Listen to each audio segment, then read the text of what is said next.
Hello children, today we will study about HNO3, that is nitric acid. We know that molecular weight is 63 and here the nitrogen shows valency of 5. Now about the occurrence of nitric acid, it occurs in free state in rainwater, in combined state in the form of certain salts like sodium nitrate, potassium nitrate, calcium nitrate, etc. Now formation of nitric acid in the atmosphere. So in the atmosphere during lightning discharge, जब lightning होती है तो atmosphere में जो nitrogen and oxygen है वो दोनों मिलके क्या बनाते हैं N2 plus O2 that is present in the atmosphere in the presence of lightning, it forms 2NO. ठीक है, nitrogen oxide, monoxide or nitric oxide. So this nitric oxide, because more oxygen is present in the atmosphere, so this nitric oxide reacts with oxygen and then forms nitrogen dioxide. This nitrogen dioxide combines with the water, rainwater rather, or moisture present in the atmosphere, and the reaction goes like this. Oxygen is also there, so it forms 4HNO3, that is nitric acid. So this is how the nitric acid is formed in the atmosphere. So this conversion of free atmospheric nitrogen into useful nitrogenous compound in the soil is known as fixation of atmospheric nitrogen. So this is done with the help of certain bacteria. So in the beginning this acid was known as aqua fortis, which means strong water. It is also called so because it reacts with nearly all metals. Almost सभी metals के साथ जो nitric acid है वो react करता है. It can even dissolve silver, which does not dissolve in other acids. Silver को भी ये dissolve कर सकता है. ठीक है? Now about the laboratory preparation of nitric acid. First, what are the reactants that are used in the laboratory preparation of nitric acid? It's KNO3, niter or NaNO3. So in order to prepare nitric acid by using this salt and concentrated sulfuric acid, we need some apparatus. Now what are the apparatus used? So I am drawing a rough diagram. So we need a stand where we can fix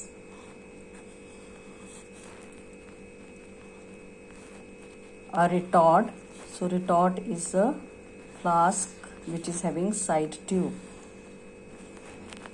Okay, and this flask is kept on certain tripod stand, and we can heat it from here.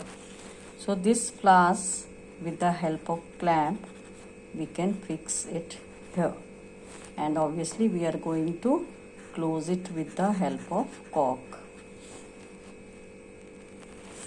So this side tube is connected with another flask,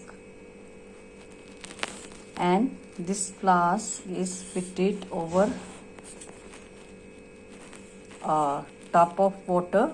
We are just keeping because we are using here tap, simple tap.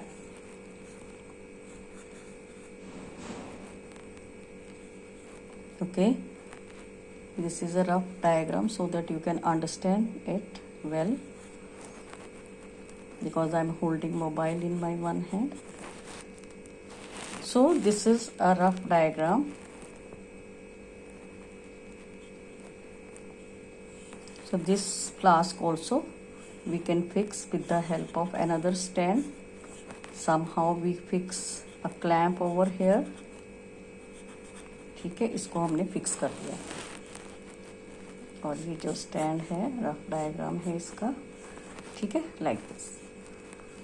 अब इस apparatus हमें क्या चाहिए? Stand, retort, tripod stand, then another flask. So here a container so that water can be collected here, and a tap. So how we start it? A mixture of equal parts by weight of potassium or sodium nitrate and concentrated sulfuric acid is taken here. Okay, it is heated gently here to about 180 to 200 degrees centigrade in a glass retort. So this retort is made up of glass. Sulfuric acid is a non-volatile acid. इसके vapours नहीं बनते room temperature पे, and it produces volatile nitric acid.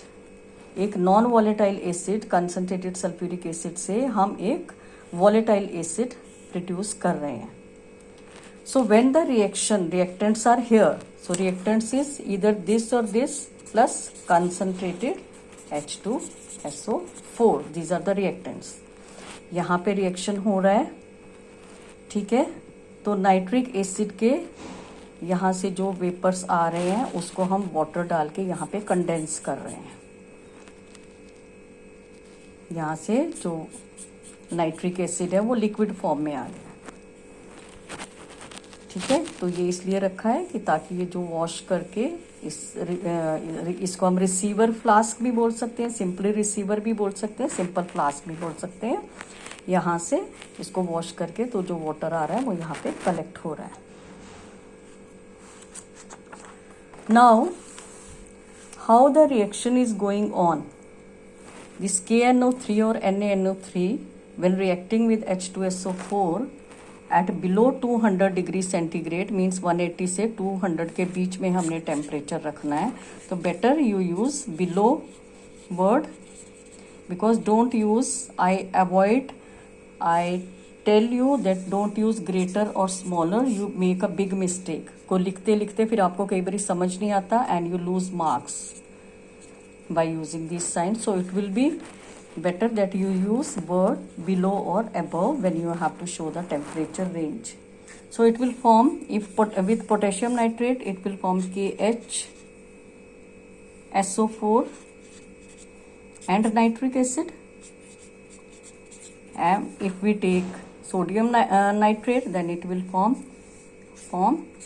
NaHSO4 plus HNO3, ठीक है। दोनों cases में nitric acid बन रहा है और हमें नाइट्रिक एसिड ही चाहिए, ठीक है।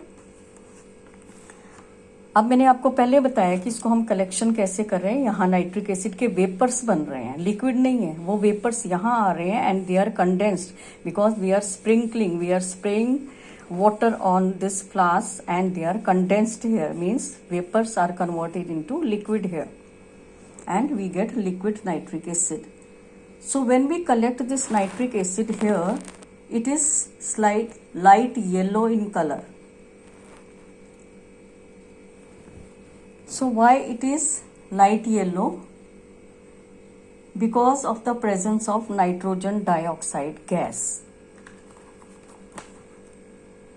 Pure acid is colorless, but the acid obtained in the laboratory is slightly yellow.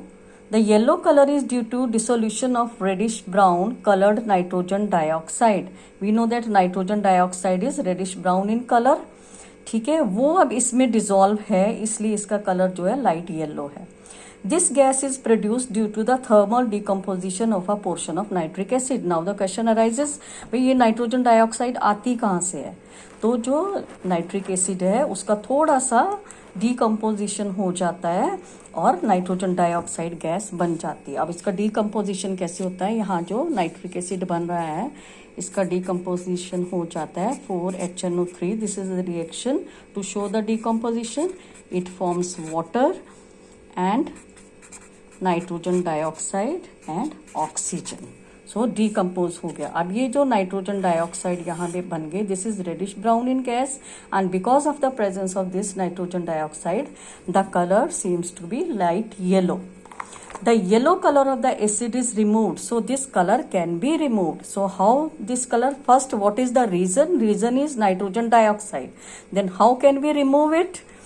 So there are two methods. If dry air or carbon dioxide is bubbled through the yellow acid, the later turns, means acid turns colourless because it drives out NO2. तो अगर हम NO2 को इसमें से निकाल दें, अगर इसमें से हम एयर जो है पास करें, ड्राई एयर, NO2 निकल जाएगी, तो इसका कलर जो है अब लाइट येलो नहीं रहेगा, कलरलेस आ जाएगा. Because it drives out NO2 from warm acid which is further oxidise to nitric acid. तो वो नाइट्रोजन डाइऑक्साइड निकल जाएगी या दोबारा से नाइट्रिक एसिड बना लेगी. ठीक है, क्योंकि नाइट्रिक एसिड जो है प्योर वो कलरलेस है, नाइट्रोजन डाइऑक्साइड उसको लाइट कलर देती है. By addition of excess of water, second method is if we add water to it. अगर इसमें हम वाटर डाल दें, एक्सेस ऑफ वाटर, तो इसमें जो नाइट्रोजन डाइऑक्साइड है वो क्या करेगी, वाटर में डिसॉल्व हो जाएगी, मतलब कि वो नाइट्रिक एसिड बना देगी एंड दस the yellow colour of the acid will be removed. The reaction is the reverse of decomposition of nitric acid. इसका मतलब ये रिवर्स रिएक्शन हो गया. अगर यहाँ पे येलो कलर है, NO2 है और ये सारा है और इसमें हमने क्या किया और वाटर डाल दिया, तो अगेन ये सारे मिलके नाइट्रिक एसिड बना देंगे, तो येलो कलर जो है वो डिसअपियर हो जाएगा. Now what precautions we have to take while preparing the nitric acid. All glass apparatus is used because nitric acid vapors attack rubber and cork. So ये सारे apparatus जो हैं ग्लास के, रबर एंड कॉक के हम use नहीं करेंगे क्योंकि नाइट्रिक एसिड उसके साथ रिएक्ट करता है, उसको खराब करता है, उसको अटैक करता है. Concentrated HCl is not used in place of concentrated H2SO4. तो यहाँ पे हम कंसनट्रेटेड H2SO4 यूज कर रहे हैं और कंसनट्रेटेड HCl नहीं यूज कर रहे because HCl is volatile acid. अगर हम इसमें यहाँ पे वॉलेटाइल एसिड ले लेंगे तो उस वॉलेटाइल एसिड के वेपर्स जो है नाइट्रिक एसिड के साथ मिक्स हो जाएंगे, तो यहाँ पे जो हमको मिलेगा वो नाइट्रिक एसिड नहीं मिलेगा, उसमें HCl मिक्स होगा. तो इसलिए we use non volatile acid, that is sulphuric acid. So the temperature of the reaction should not be exceed 200 degree centigrade. अब टेम्परेचर भी हमने 200 सेंटीग्रेड तक या उससे बिलो रखना है. Because sodium sulfate formed at high temperature forms a hard crust which sticks to the walls of the retort and it is difficult to remove although the yield of HNO3 is higher.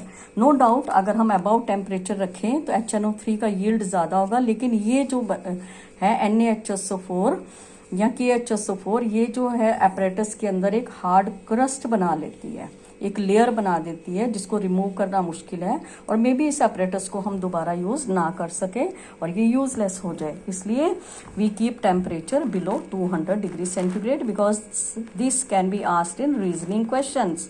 These all precautions can be asked in reasoning questions. So for NaNO3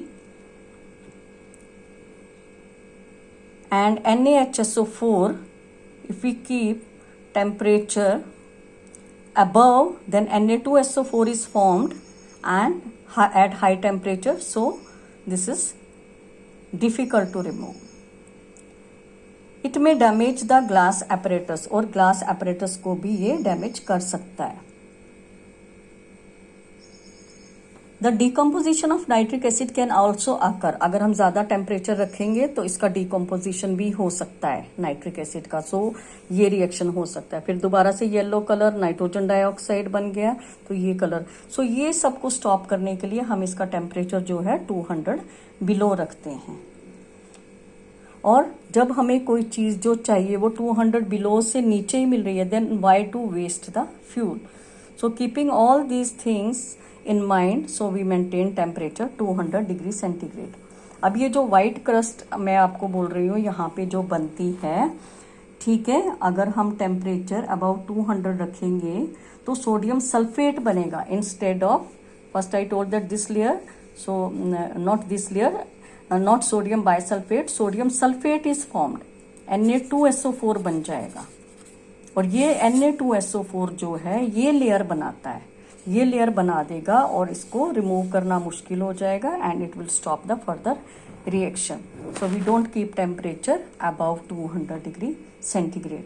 तो ये layer कैसे बना देता है, क्या reaction होता है, NaNO3 plus NaHSO4, ठीक है,